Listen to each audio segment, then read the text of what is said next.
Welcome everyone. It's showtime. You've made it to Ask the Danny app. I'm Danny Ackerman of the Danny app. We meet every Sunday, same time, same channel. How's everybody doing tonight? My sound coming through okay? We're all good to go? Awesome. So good to see so many of you here. Love it, love it. Everybody said, oh, you can't do a show on Sunday night. Nobody's going to be around. But since I always found that the best time to have my auctions ending was Sunday evenings, I figured a lot of you would be at the computer on Sunday evening. So there you go. That's how I chose this time. So a little hard to get some of the guests who are just kind of like working 9 to 5 for some of these companies. But hey, what you going to do? What you going to do? All right. So everybody having a good week? Are sales starting to pick up? Holy smokes, I've been busy, and I directly related to the fact that I have been listing every single day again, every day, and man, I am back up to almost 3,000 in sales this month, which is my goal. That's my target. So I'm very, very happy, and I hope you guys are having the same experience because we're not quite past the slow part, you know, but we're heading to the uphill curve or downhill curve, or however you want to like call it, where sales are going to start rolling in. Get ready, because as soon as school's back in session, bam, that's the key.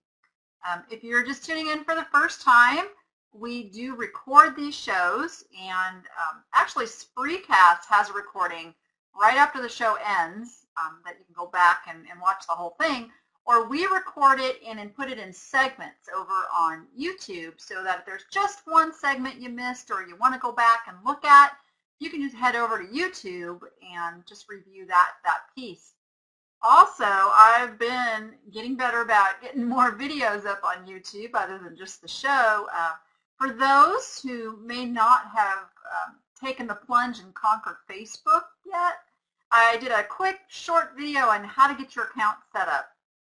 And I did that because right now in the app stores, we are doing a social media workshop. So that's why I'm going to put out these little tidbits and tricks and tips and things that are hopefully useful to some of you out there and get y'all up to speed on all this latest, greatest stuff.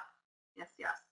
If there's anything in particular you would like to see me do a video example of, please feel free, send me an email, Danni@thedanniapp.com. I'm always looking for suggestions. Always, always. Yippers. All right, this segment is brought to you by my awesome friends at bubblefast.com. And I'm actually so excited. Mark Levine is on an airplane headed to Vegas as we speak. I'm going to get to see him right after the show. So Mark and Robin, awesome owners of the bubblefast.com, where you can get all of your packaging supplies, bubble wrap, although they call it bubble packaging because bubble wrap is trademarked. It's better than bubble wrap. Okay, I'm going to just put it out there. Their bubble packaging is better than trademark bubble wrap, if you ask me. Poly envelopes, don't forget there's the Danny pack. You just want to get an assortment, and man, I need to order poly envelopes this week. Hey, I love it when you guys remind me of these things because I think of it when I'm doing the little plug for them in the show, and then I forget going into the week. So somebody remind me, I need poly envelopes. You know, you guys love to do that. Finally, somebody to nag me because I'm always the one nagging. So they also have a Facebook group that you guys can visit for all your shipping questions, and or if you have something cool that you found out about shipping. And I have something funny to show you in the last segment of the show today. A package that I got from somebody you guys all know and love, and I'm going to actually open that live on the air. I got permission. She's cringing a little bit, but it's all good. All right. So our topic of the week, and there hasn't been a big buzz about it this time, but anybody even notice that we had the fall seller update come out? I mean, changes. but there's not a whole lot of changes, right? So, yeah, I know. But hey, for the most part, looks all good to me. I don't see anything worth grumbling over. Usually they give us something to be kind of miffed about, but this time not so much. Not so much. Yeah, it's been pretty quiet. They haven't even found the need to do a town hall, so this is good. To those who have been on eBay through the very tumultuous changes that had to occur, it's been one of those things we dread seeing the next round of changes. And I can honestly say this time, not so much, not so much. So let's just go over a couple of them. We now get a top-rated seller grace period. And that's starting August 20th. And I'm sure they picked August 20th because it is the next cycle of when they review everybody's listings to see if you qualify for top-rated seller. And what this is going to mean is that if you happen to fall behind on either your sales number, which is $1,000 for 12 months, or I'm sorry, your sales amount, $1,000 for 12 months, or your sales number, which is 100 transactions, actual transactions in a 12-month period. So if you go on vacation, have to put your store, close your store for a month, to go do something that takes you away from your business, and that causes you to fall below those requirements, you will not be penalized. You will get a 2-month grace period to build those sales or those numbers back up. And this is really super duper cool news. Okay, nothing bad about that change. Nothing. Also, now with that, because this is the one thing that I heard some grumbling about, and that there was some negativity attached with that particular, that it didn't have to do with the DSRs. But no worries, because there's another piece of change that does have to do with the DSRs and feedback, okay? That is that they are expanding the reasons for feedback removal. And so those cases where you just get something just stupid, let's just say it's stupid. We get stupid customers, okay? I'm just going to put it out there. The one that was going through my group that the dog, let's see, the person sold a dog training video and got a negative feedback and low stars because the guy was upset that after he watched the video, the dog still chewed the couch. Yeah, those kinds of things you will no longer have standing on your account. You turn those in, those are going to get taken off of there, and you will get your good feedback restored. Yeah, so that stuff happens, and eBay is finally coming up to speed with the fact that that stuff happens, and we do get those customers who, for just some reason, didn't understand, didn't read, didn't follow the policies that we set forth, but we can now get those removed. Yes. And the stars, that they leave also. So those two pieces of the changes kind of go together to really protect your top-rated seller status when it's something that is just happening once in a while. It's not, a consistent problem. So this is good stuff. Good stuff. I love this. In accordance with that, the way that you do need to protect yourself, and this is super duper important, when you are creating your listings, use those item specifics. That is going to be so important, you guys, not only for search function.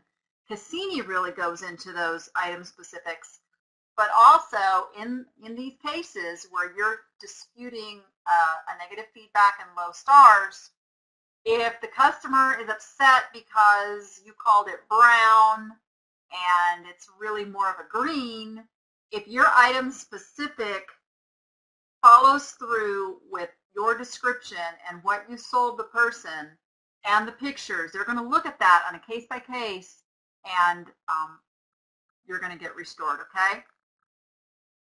So it's going to be a team that's going to be looking over those. So we'll see how that all works, but I have faith. You've got to stay positive, right? What a huge step in the right direction. Even if there are glitches and things don't go exactly right at first, what a great step in the right direction. Love it. eBay managed returns. Okay, let's talk about this a little bit. Who is already using, who's opted into the managed returns? I have. I haven't gotten to use it yet, though. Have. Has anybody used it yet? Have you gone through the process with a customer yet? Yes? Okay. Good. Awesome. So for the most part, those of you who are using it are saying that it's working pretty good. Super easy. And that's the key, guys. And this is what they're trying to do. This is the edge that Amazon has had for quite some time for buyers. They know, buyer confidence-wise, that if something is wrong with something that they buy, and this is just a huge thing with Amazon, it is A to Z, no questions asked, boom, return it and get your money back. And eBay is trying to get up to speed with that. Not because they want to be like Amazon, but because that is what the consumers are now demanding in order for them to spend the money. You know, otherwise they can just go over to Amazon and buy stuff. So right now it's opt-in, okay? Right now we get to test it out. And I have heard that there's a lot of really good improvements and things coming to it. Some things like having a checkoff button for no need to return the item. Oh, I had a list and I forget what all the things on the list were. But all the improvements that have kind of been, you know, the things that aren't working quite right, those are coming. They're really working on this program. Exchange, yeah, that's actually being initiated now. That's in this rollout of changes. But there's even better stuff coming. And I don't think they're going to wait for a release to add on those things that are going to work better. I think those will be rolled out as they get them in there, because the managed returns process is going to be so important. And here is my very solid prediction. It's going to be mandatory, guys. So we might as well just get used to it. Just get used to it. Now, it's going to be one of those things, just like having a return policy. You know, they're working us into this. You want to be a top-rated seller? You need to be in the managed returns process. Okay, it's not. That's me. Just okay. Just on the record. I am 99.9% sure this is coming. So hey, we might as well jump on board now. Now I have it set up so that they have to contact me so that they get an RMA number or a return merchandise authorization, whatever that stands for, RMA. That way, the customer can contact me, or, see, I haven't had one yet, so I don't know how it's quite working. RA number, or is it RA or RMA? Something like that. So you can tell the customer, you know what? No need to return it. Are there any cons or drawbacks to the eBay return program? I have heard of just a couple glitches, and I'm trying to remember what they were. They're very seller specific, but there's not a whole lot. So far, the only one that I was having an issue with is that I don't really ask my buyers to return things, especially if they're broken. There's absolutely no reason for them to return the item. So requiring them to contact me for that RMA number will prevent them from mailing something back that shouldn't be mailed back. I think there's some improvements coming to the method that they're using to send it back. And I know that Marsha Collier was talking on a couple of groups. She had an experience where a customer had sent something back, but there was no tracking. It got a little bit convoluted, and that's just something to be aware of, that those little things can happen in there, and keep an eye on it. Yeah, so I'm pretty sure they're going to iron that out, and it's going to be a pretty smooth process. Yeah. Yeah, I don't ask customers to send me back broken stuff. I buy a lot of stuff, and if I get something broken, it makes me very angry if a seller asks me to take my time to package that back up and ship it back to them, because it's broken. If I send a picture and show you it's broken, it's broken. There's some changes with eBay Motors. Basically, if you sell a lot of cars, you're a dealer, there's now subscription packages that work a lot like eBay Stores subscriptions. So that's a really good thing if you send or you sell a lot of cars. So some money savings there. And of course, there's category and item specific changes. 12 core categories are affected starting the week of September 10th. We're so used to those, though. That's just, they add item specifics and maybe condense some categories and things. So, yep. Yeah, if it's something you think you can repair and resell, or it's, that kind of stuff, by all means, yeah, bring it back. But also be ready to pay for that shipping back. Make sure it's worth your time to deal with it. Time is money. Time is money. I don't want to have to fix or repair or mess with stuff. I got too much new stuff going up. So that's it, guys. That's pretty much the changes. That's it. I mean, we can all live with that, right? Super happy with the changes. Super happy. I'm super happy with the way eBay's going. It's a darn good income for me and members of my family that are selling, and so many of the appsters that I get to follow and watch, and it's just, we can work it and make money at it, and it's just a tremendous opportunity.